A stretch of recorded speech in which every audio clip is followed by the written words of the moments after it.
Yang juga jadi sorotan, saudara, kawasan Monas, Jakarta diramaikan dengan aliansi buruh menyambut Hari Buruh Sedunia atau May Day. Presiden Prabowo Subianto hadir dalam puncak peringatan May Day. Presiden Prabowo tiba di kawasan Monas didampingi jajaran Menteri Kabinet Merah Putih. Dalam acara itu, pimpinan 5 serikat pekerja menyampaikan aspirasi tentang perlindungan dan kesejahteraan buruh.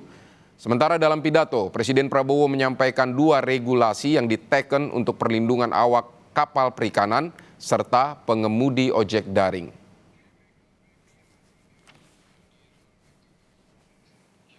Presiden Prabowo Subianto menghadiri peringatan Hari Buruh Sedunia atau May Day yang digelar di Monas, Jakarta Pusat. Kedatangan Prabowo disambut antusias para buruh yang memadati kawasan Monas.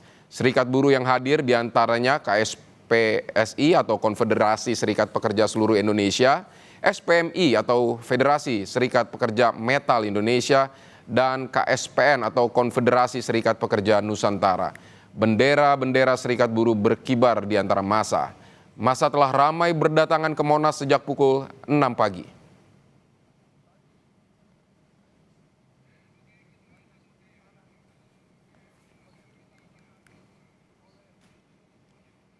Dalam sambutannya di peringatan Hari Buruh di Monas, Jakarta Pusat, Presiden Prabowo Subianto menyebut dirinya telah menandatangani sejumlah keputusan Presiden terkait peningkatan kesejahteraan buruh. Presiden Prabowo Subianto mengaku telah memerintahkan menterinya untuk segera menyelesaikan rancangan Undang-Undang Ketenagakerjaan. Saya juga baru saja tanda tangan Peraturan Presiden Nomor 25 Tahun 2026 tentang ratifikasi Konvensi International Labour Organization Nomor 188 untuk memastikan perlindungan dan kesejahteraan bagi awak kapal perikanan.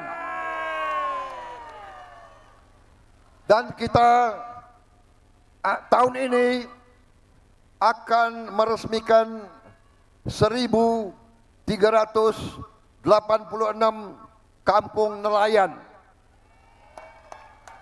Pertama kali dalam sejarah Republik Indonesia nelayan diurus. Tahun depan kita akan buka 1.500 kampung nelayan. Tahun depannya lagi 1.500, tahun depannya lagi 1.500. Semuanya nanti kurang lebih ada 6 juta nelayan yang akan kita perbaiki hidupnya dengan anak dan istri 20 juta lebih rakyat Indonesia. Saudara, serikat buruh yang tergabung dalam gerakan buruh bersama rakyat Gebrak akan menggelar aksi unjuk rasa pagi ini menggelar unjuk rasa di depan gedung DPR MPR RI. Lebih dari 6.000 personel gabungan disiagakan untuk mengawal aksi unjuk rasa ini. Sebanyak 6.678 personel gabungan terdiri dari TNI, Polri, Pemprov DKI, Pamdal, dan Satuan Kamtipmas berjaga mengawal aksi peringatan Hari Buruh hari ini. Kabid Humas Polda Metro Jaya, Kombes Budi Hermanto mengimbau peserta aksi menyampaikan pendapat dengan tertib dan tidak merusak fasilitas umum. Jumlah personil yang dilibatkan di dalam pengamanan di sekitar DPR MPR sejumlah 6.678 personil. Ini gabungan terdiri dari kepolisian 4.633 personil, TNI 1.050 personil, Pemda, Pemprov DKI 95, Pamdal 400 dan Sabuk Kamtipmas sejumlah 500, estimasi berkisar 5.000 massa. Siang ini akan diterima oleh perwakilan dari DPR RI terkait tentang perwakilan dari massa aksi. Saudara buruh akan diterima. Saudara, peringatan Hari Buruh Internasional atau May Day di Jakarta dilaksanakan di sejumlah titik, diantaranya di kawasan Monas. Buruh turun ke jalan menyuarakan tuntutan mulai dari kenaikan upah, perlindungan hak pekerja hingga evaluasi regulasi ketenaga kerjaan. Lalu bagaimana situasi terkini di Monas? Kita akan menuju jurnalis Kompas TV, ada Tifal Solesa dan juru kamera Julian Fernando. Tifal, selamat siang. Jadi apa saja poin yang disampaikan Presiden tadi dalam pidatonya, Tifal? Tadi sempat kita dengar ada regulasi yang sudah diteken oleh Presiden dalam peraturan Presiden ini meratifikasi kebijakan yang dikeluarkan oleh organisasi buruh internasional atau ILO tentang perlindungan dan kesejahteraan bagi awak kapal perikanan. Dan seiring sejalan nantinya dalam bulan Mei ini pemerintah disebut akan meresmikan 1.300 lebih titik kampung nelayan di seluruh penjuru tanah air. Itu satu hal. Tapi hal lain yang juga menarik dicermati adalah ditekennya aturan tentang jaminan perlindungan bagi pengemudi transportasi daring, Vidi. Dalam penjelasan atau dalam pidato disampaikan Presiden Prabowo Subianto di hadapan para buruh di Monumen Nasional hari ini atau pada pagi tadi, aturan tersebut meliputi jaminan kecelakaan kerja, kemudian jaminan asuransi kesehatan, ditambah juga standar minimal upah yang didapatkan oleh para pengemudi ojek daring ini yang awalnya hanya 80% jadi minimal 92% untuk pengemudi. Nah, ini yang menarik untuk dicermati sejauh mana Perpres ini sudah diteken dan implementasinya harus sejauh apa, dan aturan turunan dari Perpres ini akan sejauh mana ini bisa diterapkan kepada perusahaan-perusahaan penyedia angkutan daring ini untuk bisa diterapkan kepada para pengemudi ojek daring terutama terkait dengan aturan itu. Dan satu hal lagi yang juga menarik dicermati adalah dorongan dari pemerintah pusat agar jajarannya dalam hal ini Menteri Tenaga Kerja dan Menteri Hukum bersama dengan DPR RI segera mengesahkan atau segera merampungkan proses revisi terhadap rancangan undang-undang ketenaga kerjaan sesuai dengan amanat dari Mahkamah Konstitusi yang awalnya aturan ketenaga kerjaan itu masuk dalam Omnibus Law Cipta Kerja. Itu satu hal. Hal lainnya juga disampaikan oleh Presiden Prabowo di hadapan para buruh hari ini adalah janji yang pernah disampaikan oleh Presiden dalam May Day di tahun lalu, di tahun 2025.